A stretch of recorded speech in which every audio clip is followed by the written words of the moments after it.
आणि यानंतर सगळ्या महत्त्वाच्या बातम्यांचा वेगवान आढावा 100 हेडलाईन्स मधून।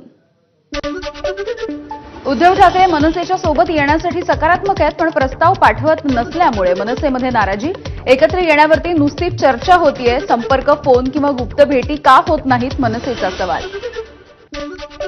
राज ठाकरे आणि उद्धव ठाकरे एकत्र येण्याच्या अनेक दिवसांपासूनच्या बातम्या, मात्र दोघे भाऊ एकत्र येण्यासाठी उशीर का होतोय, मंत्री चंद्रकांत पाटील यांचा सवाल। दोन भाऊ एकत्र येऊ पाहतायत तर तुमचा तिळपापड का होतोय, संजय राऊत यांचं शिंदेंवरती टीकास्त्र। आम्ही कोणासोबत युती करावी हा आमचा प्रश्न आहे। बेगानी शादी में ठाण्याचा अब्दुल्ला का नाचतोय, राऊतांचा हल्लाबोल। दोन्ही शिवसेना एकत्र आल्या पाहिजेत, शिंदे गटाच्या गजानन कीर्तीकर यांचा पुनरुच्चार। उद्धव ठाकरे आणि एकनाथ शिंदेंना भेटणार आणि दोन्ही शिवसेना एकत्र आणण्यासाठी प्रयत्न करणार, एबीपी माझा सोबत बोलत असताना गजानन कीर्तीकरांचा सूतोवाच। देवदर्शनासाठी सोलापूर दौऱ्यावरती असलेले मनसेचे नेते बाळा नांदगावकर यांनी सोलापूरमधल्या ठाकरेंच्या शिवसैनिकांची भेट घेतली। ठाकरे आणि मनसे युतीच्या संदर्भात चर्चा सुरू असताना ही भेट झाली आहे। बारामतीमधल्या एआय कार्यक्रमाला अजित पवार यांची दांडी। अजित पवार यांची माळेगाव सहकारी साखर कारखाना निवडणुकीच्या प्रचाराला आधी पसंती। तर बारामतीमधल्या एआयच्या कार्यक्रमाला अजित पवार गैरहजर राहिले, मात्र या कार्यक्रमामध्ये सुनेत्रा पवार आणि सुप्रिया सुळे यांच्यामध्ये दिलखुलास गप्पा रंगल्या।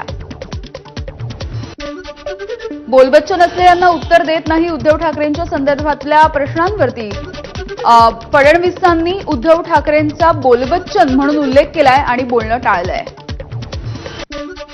कोण मेलंय आणि कोण जिवंत हे येणारा काळ ठरवेल, एकनाथ शिंदे यांच्या उद्धव ठाकरेंवरच्या टीकेला संजय राऊत यांचं प्रत्युत्तर। शिंदेंच्या तोडीची भाषा ही अघोरी विद्या करणाऱ्यांची असल्याची टीका। जेव्हा जनाधार संपतो तेव्हा आरोळ्या वाढतात, मंत्री चंद्रशेखर बावनकुळे यांचा उद्धव ठाकरेंना टोला। तर उद्धव ठाकरेंनी सेना, शिव आणि हिंदुत्व तिन्ही गमावल्याची एक्सपोस्टच्या माध्यमातून प्रतिक्रिया।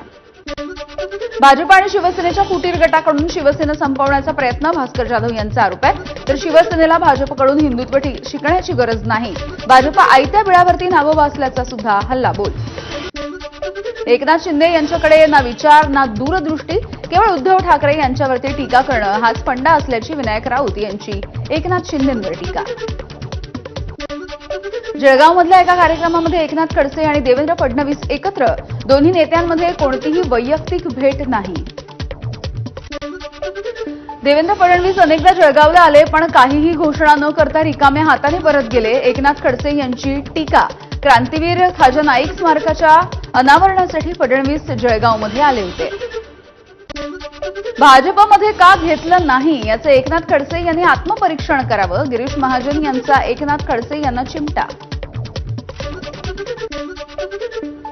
जळगावमध्ये पोलिसांच्या त्रासाला कंटाळून मुख्यमंत्र्यांच्या ताफ्यासमोर एका ठेकेदाराचा आत्मदहनाचा प्रयत्न, स्थानिक गुन्हे शाखेचे पोलीस कर्मचारी अतुल वंजारी यांच्याकडून छळ केला जात असल्याचाही आरोप आहे। जळगावमधल्या पिंपरीमध्ये शरद पवारांच्या राष्ट्रवादीकडून मुख्यमंत्र्यांना काळे झेंडे दाखवून निषेध करण्यात आला। कर्जमाफीचं आश्वासन सरकार पाळत नसल्याचा आरोप करत आंदोलन।